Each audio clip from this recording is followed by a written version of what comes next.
అందరికీ నమస్కారం. ప్రపంచ హోమియోపతి దినోత్సవ శుభాకాంక్షలు. సో హోమియోపతి ఒక వ్యాధి యొక్క వ్యక్తిగత, భావోద్వేగ మరియు మానసిక స్థితిని పరిగణలోకి తీసుకొని వాటికి అనుగుణంగా మందులు సూచించడం జరుగుతుంది.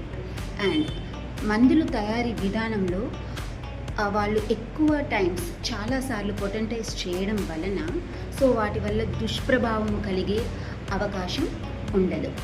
సో వ్యాధి యొక్క లక్షణాలను మాత్రమే కాకుండా సో వ్యాధికి మూల కారణాలను కూడా కన్సిడర్ చేసి మందులు సెలెక్ట్ చేయడం జరుగుతుంది. సో నేను చెప్పేది ఏంటి అంటే హోమియోపతి ఈజ్ సేఫ్. సో దానివల్ల సైడ్ ఎఫెక్ట్స్ ఏమీ ఉండవు. చాలామంది చాలా భయపడుతున్నారు హోమియోపతి వాడాలి అంటే, చాలా అపోహలు ఉన్నాయి వాళ్ళకు. సో నాన్ వెజ్ తినకూడదు, వేరే సిస్టమ్ ఆఫ్ మెడిసిన్స్ పని చేయవు, అండ్ ఇది తొందరగా వర్క్ చేయదు అని సో చాలా అపోహలు ఉన్నాయన్నమాట.